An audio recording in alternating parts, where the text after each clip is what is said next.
Aduh deh, aduh ya Allah. Zaman gini kok makan gratis. Ini nah, kalau nak makan dulu. Nah, bener tuh. Mending makan aja. Kenyang-kenyang kan? Kita harus lakukan. Ya lawan dong.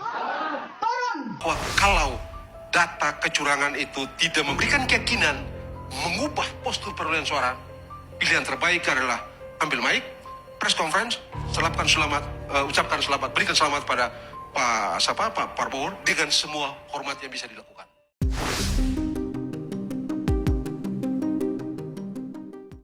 Assalamualaikum warahmatullahi wabarakatuh. Salam sejahtera bagi kita semua. Om Swastiastu, Namo Buddhaya, salam kebajikan. Teman-teman, ada hal yang menarik di mana kita tahu kemarin AHY resmi diangkat menjadi menteri oleh Presiden Jokowi, dan tentu ini juga masuknya Demokrat ke kabinet Jokowi sekalipun di menit-menit terakhir. Nah, ini menarik teman-teman. Banyak yang berpendapat bahwa diangkatnya atau diajaknya Demokrat masuk kabinet Jokowi ini merupakan strategi politik untuk menjegal adanya rencana hak angket yang digagas oleh Ganjar Pranowo. Itu kata netizen. Nah, saya justru sebaliknya teman-teman. Saya tidak sependapat. Sekalipun AHY tidak diangkat jadi menteri, atau sekalipun misalkan Demokrat saat ini tidak menjadi bagian dari kabinet Jokowi, saya tetap meyakini bahwa Partai Demokrat tidak akan setuju dengan usulan hak angket yang digagas oleh Ganjar Pranowo. Kenapa? Karena saya melihat Partai Demokrat saat ini sadar dan mereka sedang berbenah. Mereka ingin kembali ke masa-masa dulu di mana kita tahu Demokrat memiliki presiden 2 periode, dan mereka juga ingin mengembalikan citra dirinya, dan tentu ini tidak mudah karena mereka sadar betul mayoritas masyarakat saat ini puas dengan kinerja Jokowi. Ditambah lagi dengan hasil Pilpres kemarin, mayoritas membuktikan bahwa masyarakat memilih Prabowo Gibran sebagai the next presiden, sebagai pemimpin selanjutnya yang akan melanjutkan program-program Pak Jokowi. Jadi tentu jelas di sini, jika Demokrat mengambil keputusan dengan mendukung usulan hak angket, sama saja mereka akan memperburuk citra dirinya, dan tentu ini akan berimbas pada elektoral dari partai itu sendiri. Ya lawan dong. Turun. Ya, itu yang penting. Karena Hebat sekali Indonesia ini, gara-gara pemilu, pedangdut pun bisa jadi provokator. Mereka adalah kumpulan orang yang sakit hati dan tidak bisa menerima kekalahan. Kata Elvi Sukaisi di video yang tadi, dia membutuhkan perubahan dan dia membutuhkan pemimpin yang agamanya baik dan cerdas.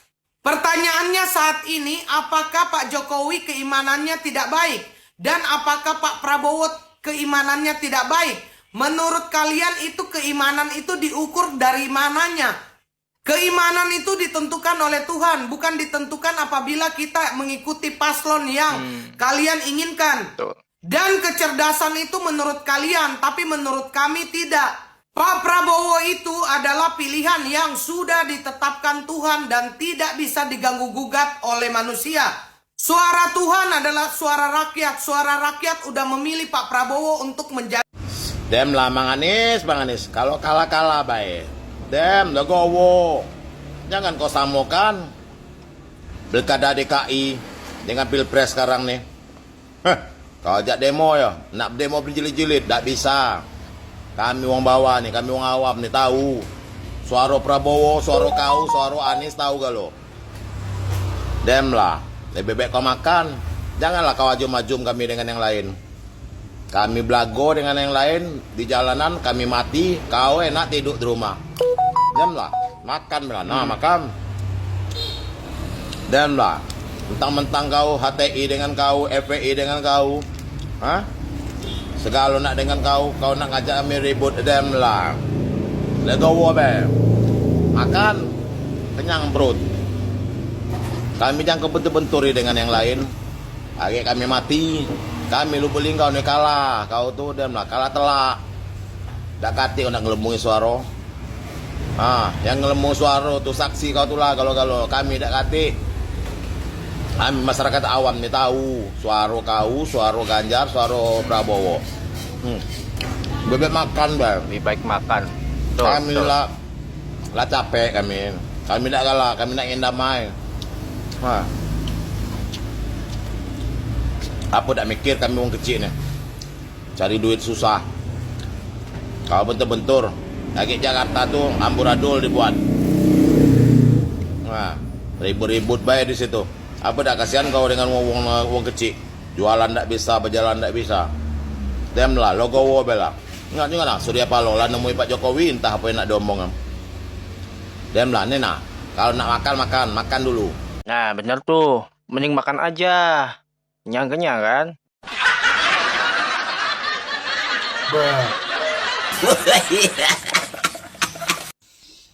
Kali ini saya ingin membahas tentang Sampang Madura.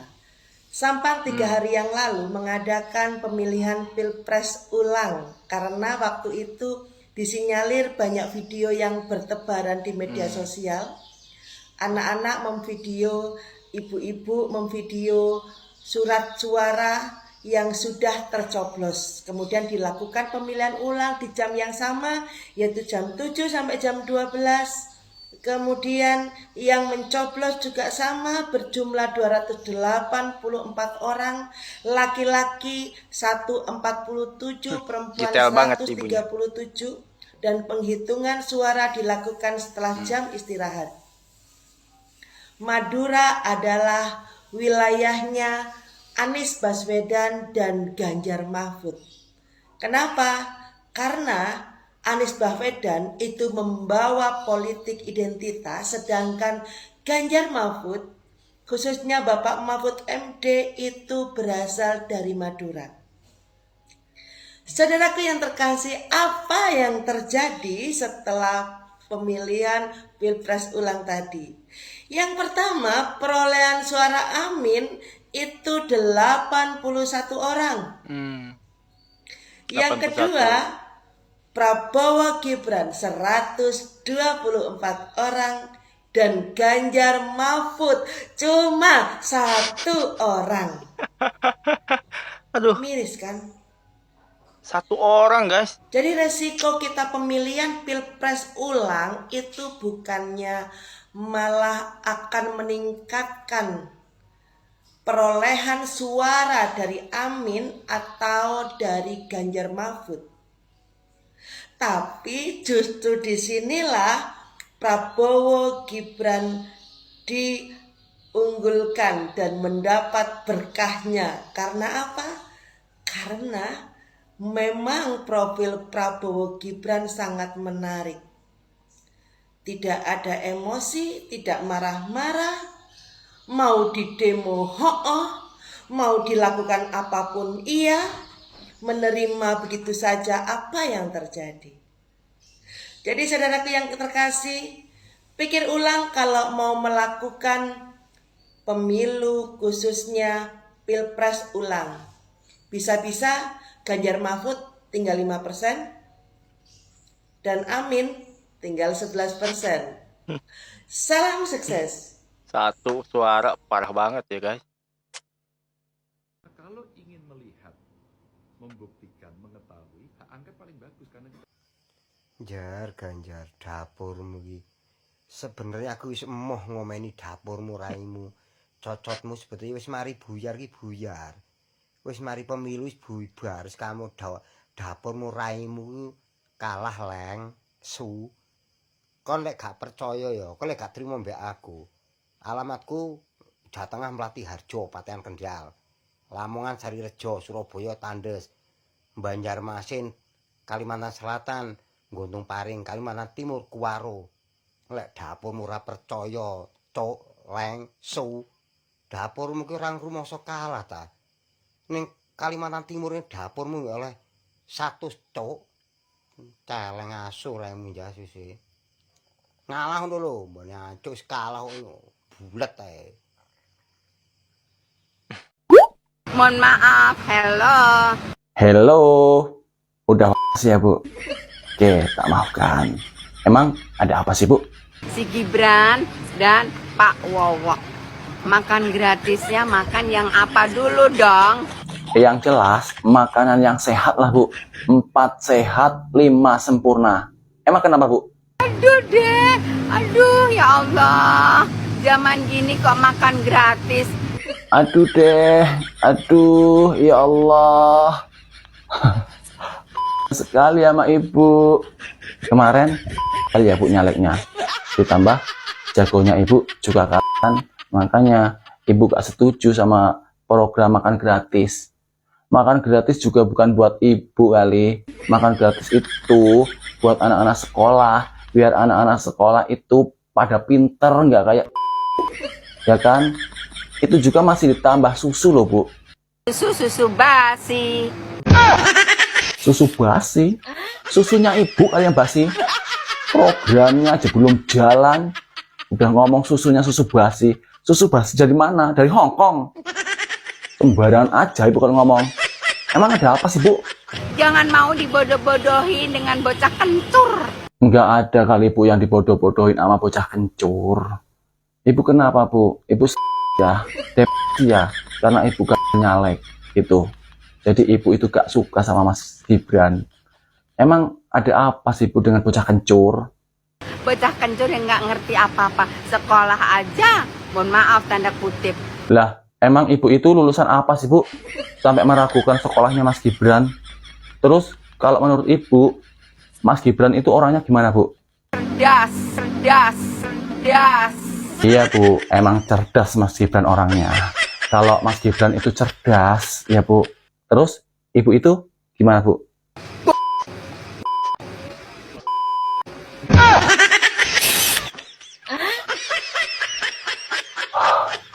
Kok bisa mengakui ya? Oh, gitu ya Bu. Pantas aja. Tidak perlulah pakai curang. Apalah gunanya bercurang-curang. Persis seperti yang kami duga, bahwa orang ini akan terus dikenal sebagai tokoh sentral yang menciptakan polarisasi antara anak bangsa. Dan sampai kapanpun, dia tidak akan pernah bisa melakukan rekonsiliasi dengan tokoh-tokoh nasional lainnya. Dan konsekuensinya nggak akan pernah bisa dipakai dimanapun dia berada. Dan satu hal lagi, gestur ketakutan sudah mulai terlihat dari video wawancara ini. Itu tampak sekali suaranya sudah agak lemas, mukanya pucat. Ini sepertinya lututnya udah gemeter nih orang. Kok tahu banget sih abang ini ya? Kita harus lakukan. Ya lawan dong. Turun.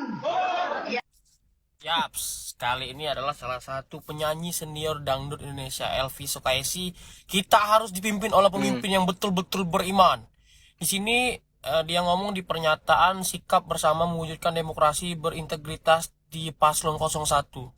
Di sini ibu atau penyanyi dangdut Elvi Sukaisi ini bilang kita harus berjuang demi kemenangan 01.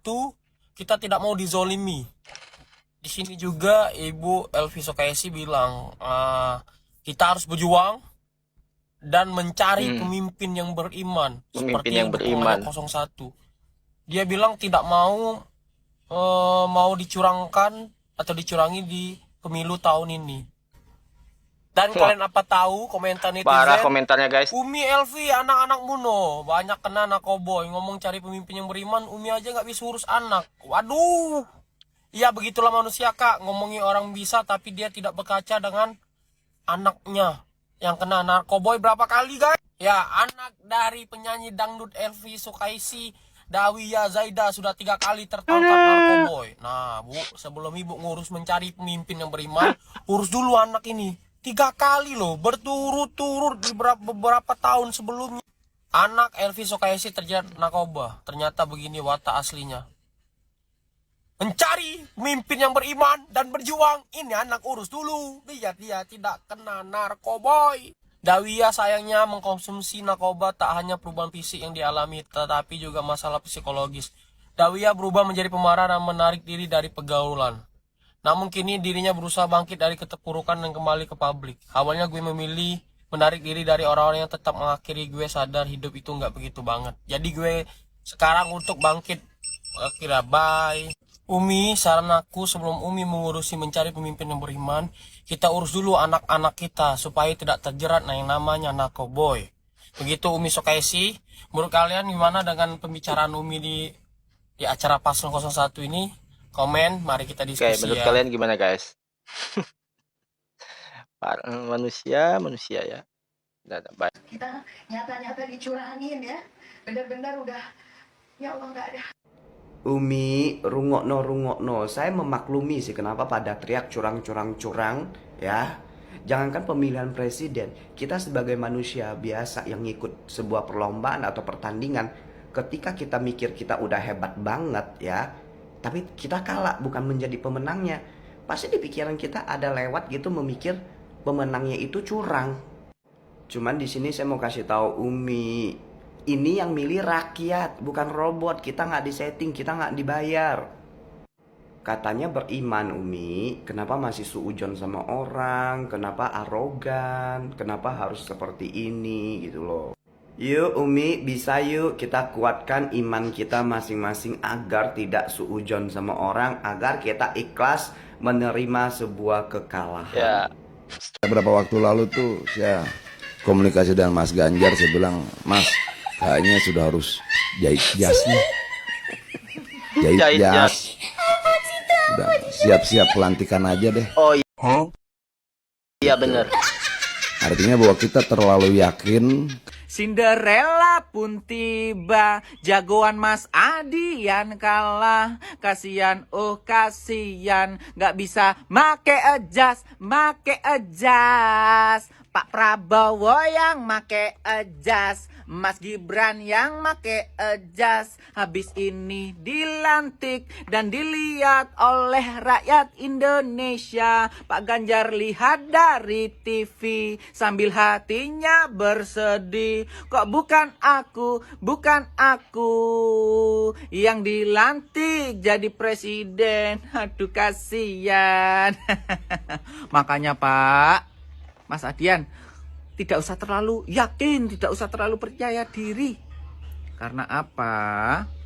Pilihan rakyat itu ya dari hati rakyat, bukan dari keyakinan Mas Adian, ya. Ngapunten loh Mas, aku ini cuman guyon menghibur rakyat, biar nggak sepanang ya. Juga saya turut dengan Raja Dangdut. Ayo kita berjuang bersama. Bun, mau raja kera kek, mau raja singa kek, mau raja hutan kek, nggak ngaruh Bun. Ya, Anda kalau mau turun ke jalan, turun aja. Dan saya yakin, paling Anda juga nonton TV di rumah, ya nggak ketawa-ketawa, cengang-cengenges, nggak usah memprovokasi keadaan kayak gitu, ya ngajak turun ke jalan. Emang dengan rakyat turun ke jalan ke KPU, itu bisa membatalkan suaranya Pak Prabowo, ya? Sebagai pemenang misalkan gitu loh. Enggak juga Bun, itu ada prosesnya. Jadi kalau Anda mau tidak puas dan teriak-teriak hasil kecurangan, silakan aja tampilkan bukti, jangan keluar-keluar kayak gitu. Itu nggak baik. Bunda ini artis senior loh gitu. Jadi musik ini di Indonesia bukan dangdut aja, jadi nggak usah lah mengkaitkan seperti itu nggak relevan kalau menurut saya, ya gitu. Ngajak-ngajak mentang-mentang ada Rhoma Irama, Raja Dangdut, terus orang yang pendukung 02 gimana? Ya nggak mungkin ngikut turun ke jalan karena ada Raja Dangdut. Yang enggak aja Bunda ini kadang-kadang gitu ya. Itu loh masalahnya. Jadi Bunda bilang katanya Anies beriman, cerdas, tapi bagi kami tidak sebagai pendukung 02 dan sebagian rakyat yang mendukung Prabowo tidak gitu, karena punya pandangan masing-masing. Jadi Anies tidak terpilih itu karena apa? Dari tingkah lakunya, dari ucapannya. Ya, selama dia berpolitik, ya, berkontestasi dalam Pilpres maupun menjadi gubernur sebelumnya. Seperti apa rakyat udah mengerti, udah tahu. Jadi udah sampai sini udahlah Bun ya. Nggak usah blunder lagi ya kayak gitu-gitu udah. Apa ya, curang-curang. Orang 01 juga banyak yang curang kok. Kalau 02 curang tinggal tampilin aja datanya. Iya, tinggal lapor, ya nggak, proses, kan dipersilahkan gitu loh oleh negara. Jadi nggak usah keluar-keluar memprovokasi, itu nggak baik Bun. Udah itu aja pesan saya ya. Kita cinta NKRI gitu ya. Kita nggak butuh politik identitas yang selalu membawa agama. Kasihan Pak Ganjar dan Pak Anies ini, maju mundur kena.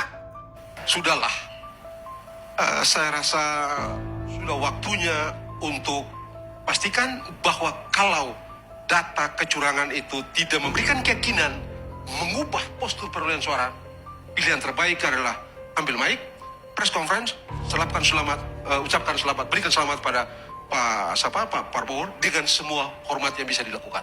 Itu pilihan terbaik. Terima kasih Bang Margarito Kamis, luar biasa. Memang abang ini memang pakar hukum tata negara top Indonesia, ya. Statement abang barusan itu sangat mewakili masyarakat Indonesia yang sudah sangat enak dan jenuh sama yang bilang pemilu curang-curang itu.